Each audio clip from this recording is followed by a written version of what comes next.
Voilà, mesdames, messieurs, très bonjour à tous. Bienvenue dans ce nouveau numéro de votre émission, le rendez-vous hebdomadaire, le débrief, comme tous les lundis.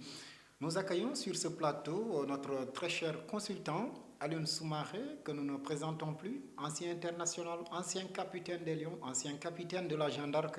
Alors, la personne idéale pour parler de ces compétitions africaines, du football local, du foot à l'international aussi. Bonjour Soum.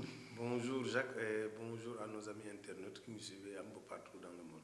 Ça sent la forme après un week-end très riche, Oui, un week-end en foot surtout. surtout en foot, surtout pour les clubs sénégalais.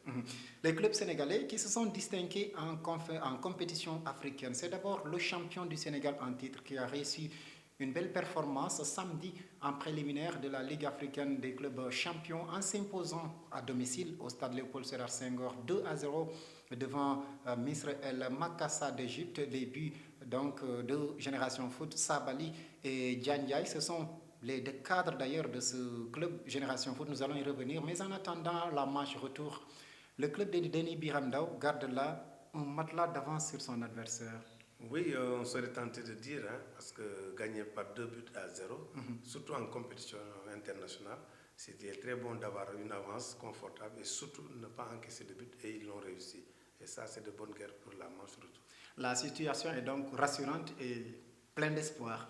Oui, rassurante et pleine d'espoir, d'autant plus que les clubs sénégalais courent derrière une qualification depuis belle lurette. C'est depuis votre gendarme. Depuis la gendarme qui faisait toujours partie du dernier carré. Donc je pense que tout le monde doit se mettre autour de cette équipe de Génération Foot pour les pousser à la victoire, pour accéder au deuxième tour. Il s'agissait en tout cas pour les champions du Sénégal de réussir à marquer sans en encaisser. Cet objectif, ils l'ont réussi avec brio. Ah oui, je l'ai dit tantôt dans mon entame, qu'il était bien de gagner d'abord par 2 buts d'avance, ensuite de ne pas en encaisser. Parce que le but marqué dans ce genre de compétition peut compter double au décompte final.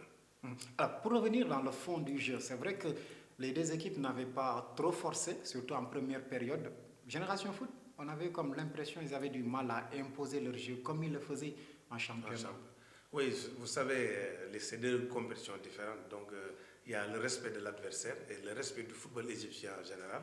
Donc, je pense qu'ils sont jeunes, c'est leur deuxième expérience en Afrique. Donc, ils sont partis en se disant qu'il ne faut pas trop se précipiter, essayer de se mettre en place pour pouvoir gérer la situation. C'est ce qui a fait qu'au début, ils ont un peu balbutié leur football. Alors, beaucoup de déchets aussi, ils ont perdu notamment beaucoup de duels. C'est peut-être la grosse différence de gabarit qui a joué. Ah oui, là, vous savez, l'équipe égyptienne est une équipe quand même qui a fière allure, avec, comme vous l'avez dit, des joueurs imposants et qui sont un peu plus expérimentés aussi que les académiciens. Génération Foot, justement. Donc, je pense que c'est ça. C'est à ce niveau qu'ils ont un peu pêché au départ, mais à l'arrivée, quand même, le résultat est là, assez satisfaisant.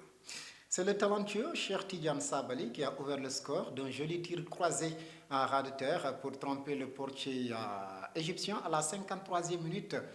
Un but de la délivrante parce que à partir de là que Génération Foot a commencé quand même à prendre d'assaut les buts adverses. Effectivement, donc ils ont fait sauter le verrou égyptien, ce qui leur a permis maintenant d'avoir beaucoup plus d'espace pour pouvoir développer le jeu et enfin marquer un deuxième but qui est synonyme quand même de victoire rassurante. Deuxième but arrivé donc à la 75e minute par l'intermédiaire de Mamadou Diandiaï. Bref, ce sont pratiquement les stars qui ont fait la différence avec cette équipe de Génération Foot. À l'absence de Djadjou, le meilleur buteur aussi. Donc, c'est les joueurs les plus expérimentés, donc les plus capés qui ont fait la différence. Et ça a le don de booster leurs jeunes partenaires.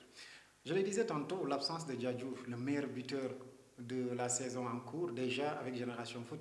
Pour la phase retour, on espère qu'il sera remis de sa blessure. Ce sera en plus peut-être pour le club sénégalais. Oui, un club, d'autant plus que c'est le meilleur buteur. Malgré son absence, les autres ont fait le job. Mais je pense qu'avec son retour dans l'équipe sera un plus pour leurs partenaires parce qu'ils seront beaucoup plus confiants parce qu'au match retour, il leur suffit d'avoir un seul but pour pouvoir espérer quand même déjouer l'adversaire. C'était bon en tout cas, mais ils ont failli un peu concéder, même l'égalisation par moment, manque de concentration. Bon, ça c'est, disons, le comportement habituel des équipes sénégalaises, hein, même les équipes nationales. Même les plus grands, donc souvent ils ont tendance à se relâcher. Et heureusement, ça a été toujours un avertissement sans frein. Et je pense qu'ils vont se ressaisir et se refaire quand même un mental pour aborder la seconde manche qui sera très difficile. En tout cas, quand on lève les pieds, on se met en danger. Et la meilleure façon de défendre, comme vous le dites, c'est d'avoir peut-être la possession de la balle. Non seulement d'avoir la possession, mais surtout d'attaquer. Ça va permettre à l'adversaire de défendre. Les nombreuses tentatives, disons, du club égyptien n'auront rien donné.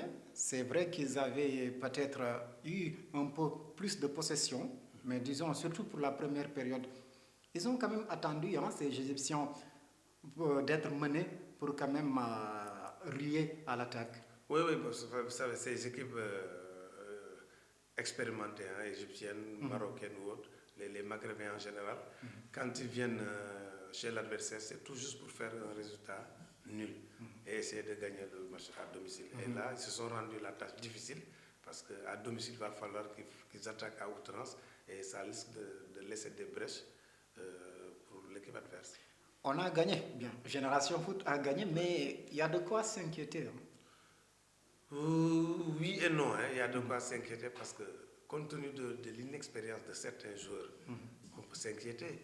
Mais avec cette avance, avec une bonne organisation au match retour, on peut quand même espérer, parce que 2 buts d'avance aussi, il va falloir que les Égyptiens les marquent d'abord pour pouvoir marquer un troisième. Et sans en encaisser, c'est là où réside la difficulté. En tout cas, le représentant sénégalais réussit son premier coup à domicile, ce qui lui place, disons, en pole position pour la prochaine, disons, étape, ce qui nous fuit d'ailleurs depuis longtemps.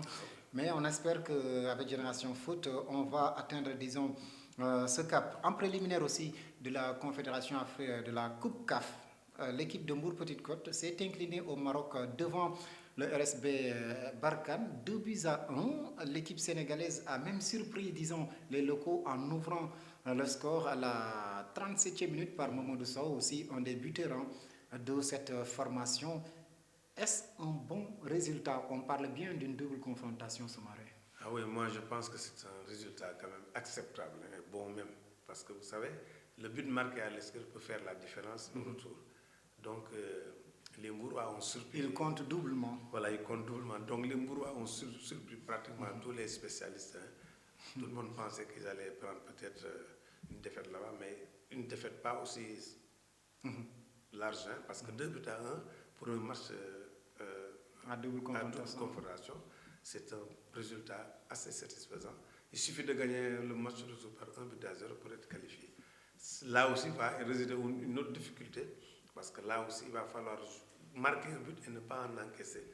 Sinon, bon, les choses vont être beaucoup plus compliquées.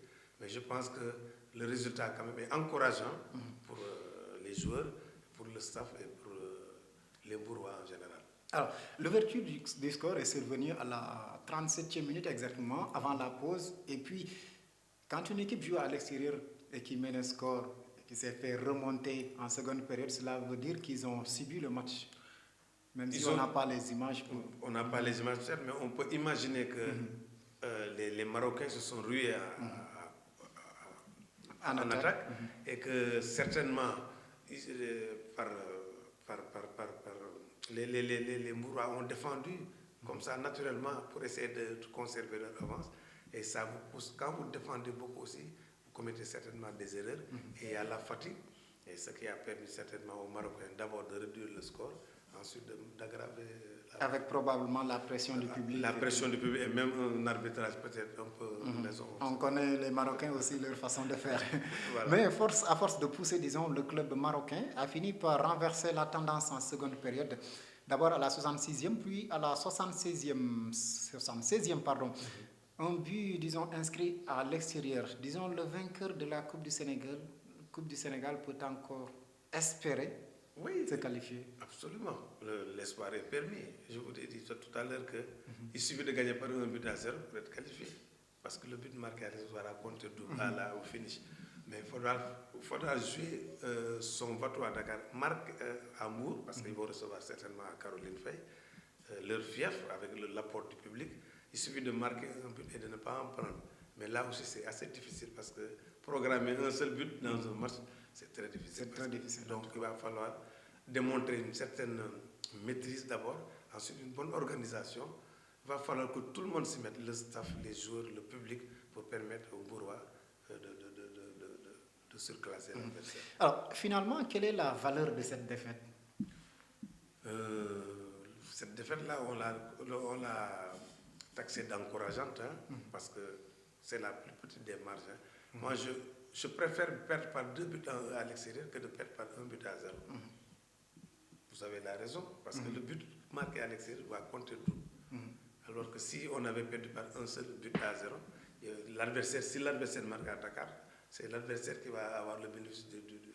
Justement. Voilà. Alors, la match retour qui aura lieu dans une semaine, ce sera à domicile au stade Caroline Faye de Mbour, avec donc l'effervescence, le public et tout. Je pense qu'ils seront quand même poussés à fond par leur propre public. Mais comment est-ce que les Mbourois doivent aborder ce match retour?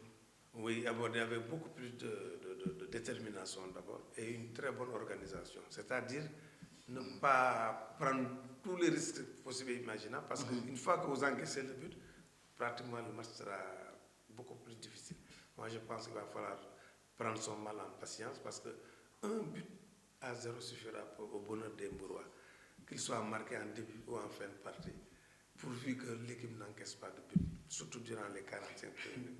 La question, est-ce qu'il faut attaquer en outrance ou est-ce qu'il faut attendre l'équipe adverse? Parce qu'aussi, ils ont besoin d'un but.